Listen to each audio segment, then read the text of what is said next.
les aménagements raisonnables à réfléchir entre enseignants, parents et enfants. La première chose avec les aménagements raisonnables, c'est qu'on dit souvent qu'il faut pour ça disposer d'un diagnostic.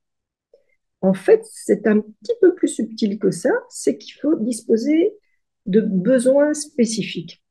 Et là, c'est vraiment intéressant parce qu'on est dans quelque chose où on se rend compte qu'il y a un processus de réflexion. Il y a des choses qu'on observe chez un enfant, et on se dit, tiens, il a des difficultés avec ceci, cela, mais ça, il peut faire. Enfin voilà, on partage ces observations avec les parents, éventuellement d'autres professionnels autour. Et puis, on fait des hypothèses là-dessus. Et on peut déjà mettre des suivis en route, des choses comme ça. Quand on en est au stade de demander des aménagements raisonnables, ben, souvent il y a tout un processus qui est préalable en fait à ceci. Et puis, et donc cette question de dire on sépare les besoins spécifiques et les diagnostics, ça dit quelque chose qu'il ne faudrait pas perdre de vue la justesse du processus diagnostique, d'observation et d'hypothèse chez l'enfant au bénéfice de ce qu'on espère mettre en place, donc les aménagements raisonnables.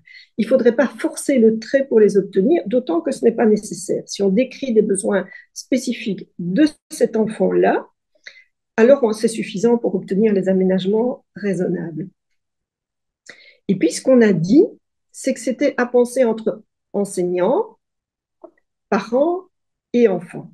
Alors, si on reprend ces trois termes-là, mais l'enfant, il faut d'abord voir comment lui se perçoit, qu'est-ce qui est acceptable pour lui de porter comme aménagement spécifique, de quoi il a besoin et qu'est-ce qu'il accepte aussi au regard de ses compagnons. Parce que les aménagements raisonnables, c'est un processus d'aide qui est apporté dans le collectif. Donc, les enfants sont avec des opinions très diverses par rapport à ça. Et puis, il y a le parent. Et le parent, lui, il a envie que les particularités de son enfant soient respectées et qu'il ait le maximum de chance. Mais il n'est pas dans la classe.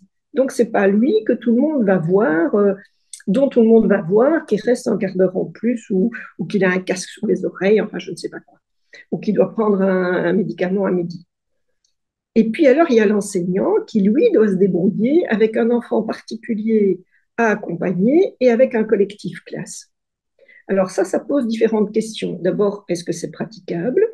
Donc, quand on fait un bilan diagnostique ou de particularité, de besoins spécifiques, ben, c'est intéressant de rassembler ces idées, de proposer quelque chose de clair et donc d'appréhendable par l'enfant, par les parents et par l'enseignant. Donc, d'être dans un langage partagé.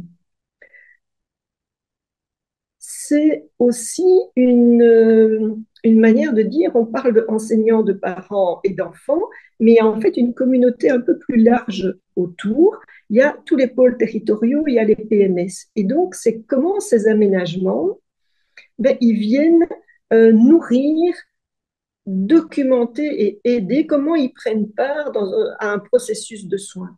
C'est une partie de ce processus de soins, ce n'est pas l'ensemble.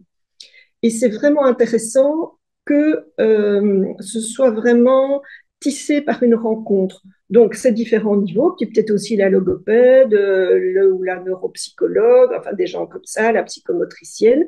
Et puis, on crée quelque chose qui est tissé pour cet enfant, qui est réfléchi pour lui, qui est plus particularisé, et puis que lui sera amené à porter et qui sera susceptible aussi d'être réévalué parce que peut-être qu'on se dira il n'en a plus besoin, et puis peut-être qu'on se dira bah, ceux qu'on a choisis, c'était peut-être pas les meilleurs, ou peut-être qu'on se dira bah, en fait ce truc-là c'est pas praticable, hein, on oublie tout le temps dans le collectif ça marche pas, et donc de comment on garde une perspective comme ça dans les aménagements raisonnables, c'est une décision, mais c'est aussi une réévaluation au fil du temps.